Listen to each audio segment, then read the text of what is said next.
या स्पीड न्यूजचे प्रायोजक आहेत क्रिस्टल्स ड्रीम स्पेस।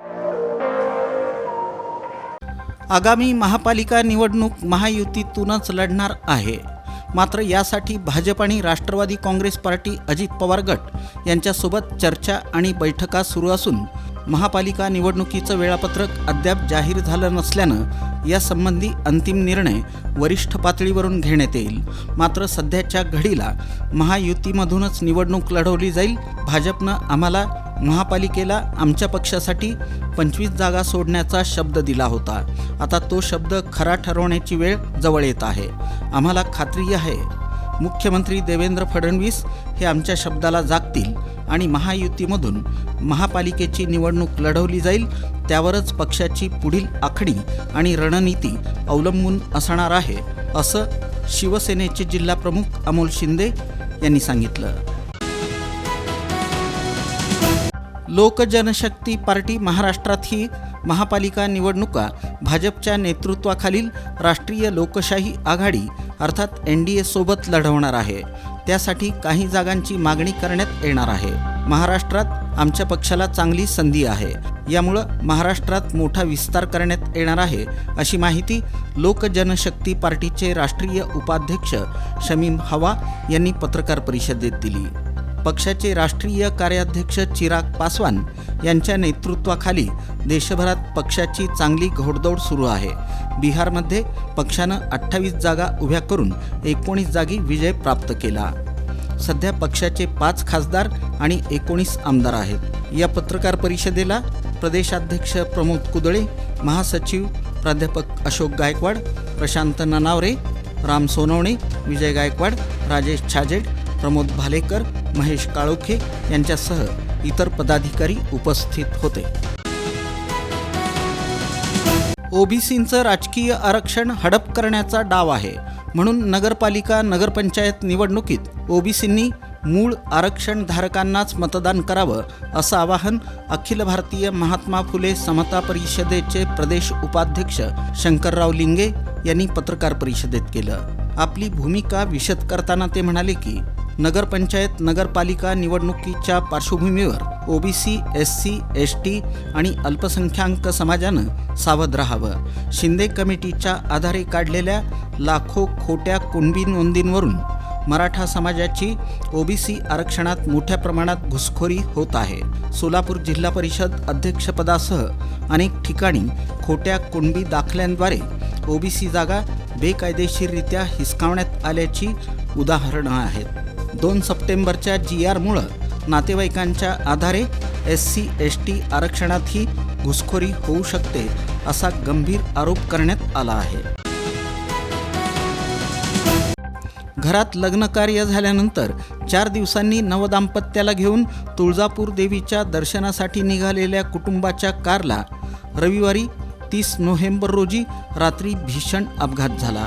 बार्शी ते पांगरी रोडवरील घारी शिवारात झालेल्या या दुर्घटनेत 5 जण ठार झाले।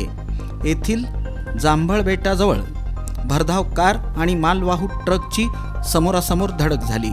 यात नवरदेवाच्या आईवडिलांसह 5 जणांचा जागीच मृत्यू झाला। नवदाम्पत्य गंभीर जखमी झाले, मात्र सुदैवानं त्यांचा जीव वाचला।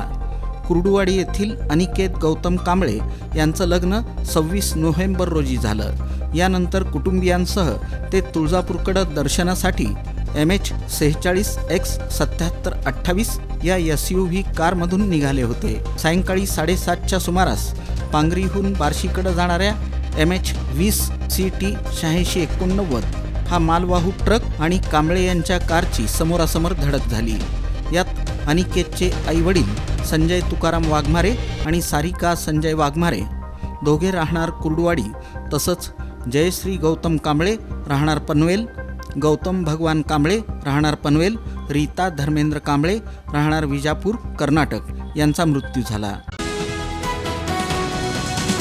पूर्व विभाग सार्वजनिक वाचनालयाच्या सुवर्ण महोत्सवी वर्षानिमित्त विविध कार्यक्रमांतर्गत चित्रकला स्पर्धेचं आयोजन करण्यात आलं होतं। चित्रकला स्पर्धेची सुरुवात पद्मशाली शिक्षण संस्थेचे सचिव दशरथ गोप यांच्या हस्ते सरस्वती पूजन आणि दीपप्रज्वलनानं करण्यात आली।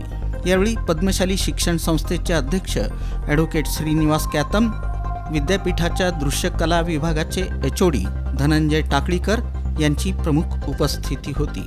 या प्रसंगी दशरथ गोप यांनी आपलं मनोगत व्यक्त केलं. यावेळी पूर्व विभाग सार्वजनिक वाचनालयाचे अध्यक्ष पांडुरंग दिड्डी, उपाध्यक्ष देवीदास गोटीपामुल, कार्यवाह अरविंद चिन्नी, सहकार्यवाह विजयकुमार गुल्लापल्ली, खजिनदार विष्णू कारंपुरी, सांस्कृतिक प्रमुख गीता सादुल, विश्वस्त वासुदेव इप्पलपल्ली, आनंद वल्लाकाटी, लक्ष्मीनारायण कुचन, श्रीनिवास यनगंदुल, पद्मशाली शिक्षण संस्थेचे विश्वस्त श्रीधर चिट्ट्याल, मुख्याध्यापिका अजिता पिल्लाई, कल्पना दासरी, मंजुळा कुडक्याल, उपप्राचार्य अनिल निंबाळकर, उपमुख्याध्यापक मधुकर धर्मसाले, तुकाराम श्रीराम, पर्यवेक्षक दत्तात्रय मेरगू, परमेश्वर बाबलसुरे, शावरप्पा पुजारी, पद्मशाली शिक्षण संस्थेतील शिक्षक, शिक्षकेतर कर्मचारी उपस्थित होते. इंदिरा गांधी पार्क स्टेडियम समोर असणाऱ्या बसस्टॉप हटवल्यासंदर्भात शिवसेना आणि मनसेच्या वतीनं या बसस्टॉपला श्रद्धांजली वाहण्यात आली आणि महानगरपालिकेचा निषेध व्यक्त करण्यात आला. यावेळी सर्व पदाधिकाऱ्यांच्या वतीनं घोषणा देण्यात आल्या. जर या ठिकाणी बसस्टॉप पुन्हा झाला नाही तर आणखी तीव्र आंदोलन करण्याचा इशाराही उद्धव सेनेचे शहर प्रमुख महेश धाराशिवकर यांनी दिला. या आंदोलनासंदर्भात BY टेलरचे संचालक किरण एज्जा यांना विचारणा करण्यात आली असता त्यांनी या संदर्भात पालिका आयुक्त डॉक्टर सचिन ओंबासे यांच्यासोबत सर्व करार करून घेतला असल्याची माहिती दिली. तसंच हा बसस्टॉप धोकादायक झाला होता. बसस्टॉपला अनेक ठिकाणी गंज लागून तो चिरला गेल्याचं दिसून आलं. इथं असणारे वाटसरू घाण करत असल्याची माहितीही त्यांनी दिली. काही दिवसातच पुन्हा नवीन आधुनिक पद्धतीचा बसस्टॉप उभारणार असून नवीन अशा आधुनिक पद्धतीच्या बसस्टॉपचं डिझाईन तयार करण्यात आलं असून लवकरच बसस्टॉप उभारणार असल्याची माहिती BY टेलरचे संचालक किरण एज्जा यांनी दिली. या स्पीड न्यूजचे प्रायोजक आहेत क्रिस्टल्स ड्रीम स्पेस. सर्व सुविधांनी युक्त शहरालगतचा अद्ययावत प्रकल्प, luxurious residential open plots, concrete road, पाण्याची सोय, स्ट्रीट लाईट अशा सुविधांसह मंदिर, योगा केंद्र, open gym, children park, open amphitheatre, निसर्गरम्य वातावरणात नवजीवन अनुभवण्यासाठी पुणे रोड बाळे इथल्या क्रिस्टल्स ड्रीम स्पेसला प्रत्यक्ष भेट द्या. ऑफिस क्रिस्टल डेव्हलपर्स, ICICI बँकेजवळ, पार्क चौक, सोलापूर. संपर्क 820 099 827 आणि 91 45 509 509.